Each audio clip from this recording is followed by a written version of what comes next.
ब्रह्मपुर उपकंठ गुलंथरा स्थित निष्ट विश्वविद्यालय 61तम राज्य बास्केटबॉल चैंपियनशिप उद्घाटित हो जाइछि।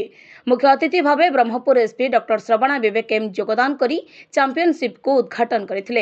एही चैंपियनशिप रे गंजाम समेत प्राय 20टी जिल्लारू जूनियर बालक बालिका विभाग रे प्रतियोगी माने अंशग्रहण करिसंती। 29 जन बालक दल और 14 जन बालिका दल चैंपियनशिप रे शामिल होइछंती। मोट 640 जन प्रतियोगी एथिरे भाग नैछंती। आसंता जुलाई मास 2 तारिख पर्यंत एही चैंपियनशिप अनुष्ठित होइतिबा सूचना मिलिछि। तेबे जो माने एथिरे भल प्रदर्शन करिवे सेमाने आगामी दिन रे लुधियाना रे हेबाको थिबा जातीय स्तरीय बास्केटबॉल चैंपियनशिप रे योगदान करि परिबे। दीर्घ वर्ष परे राज्य स्तरीय बास्केटबॉल चैंपियनशिप आयोजित होइतिबा बेले निष्ट रे रहितिबा ई इंडोर स्टेडियम बेस उपयोगी होई परिछि। एठारे प्रतियोगी मानक पई दिवा रात्रि मैच रे आयोजन करा जाइछि।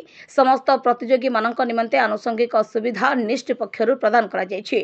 कार्यक्रम रे सम्मानित अतिथि भावे निष्ट विश्वविद्यालय dean doctor P Rajesh Kumar और अन्य मानक मध्यरे ओडिशा बास्केटबॉल संघर सभापति ज्ञानरंजन परिडा, साधारण संपादक अशोक कुमार साहू एवं संघर अनेक कर्मकर्ता प्रमुख योगदान करथिले।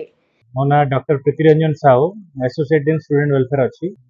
20 रु अधिक डिफरेंट जिल्ला रु आछंती एठी खेलिया पई पिला माने एही इंडोर स्टेडियम देखि बहुत उत्साहित होचंती। निस्ट यूनिवर्सिटी तरफ रु एही हमर प्रथम थर पई गंजाम रे हमें आयोजित करिछु हमर Odisha state junior basketball championship.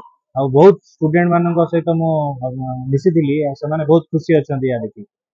इटा आज जो आरंभ होला 29 तारिख तो चलियो फाइनल बार 2 तारिख जुलाई 2 रे इटा हाईएस्ट टीम के आंसर करने 28000 नो डिस्ट्रिक्ट बॉयज रे एवं 14000 गर्ल्स रे आ सुंदर माने स्टेडियम बहुत बढ़िया जो माने आछने बाहर बहुत पसंद करछंती।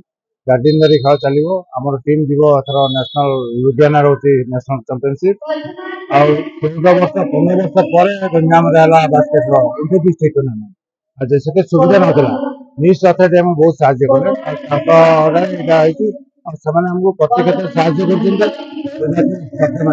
हाईएस्ट पार्टिसिपेंट आछंती एठी समान को बहुत बहुत धन्यवाद। ब्रह्मपुर गोपाल कृष्ण रेड्डी को रिपोर्ट गंजाम समाचार।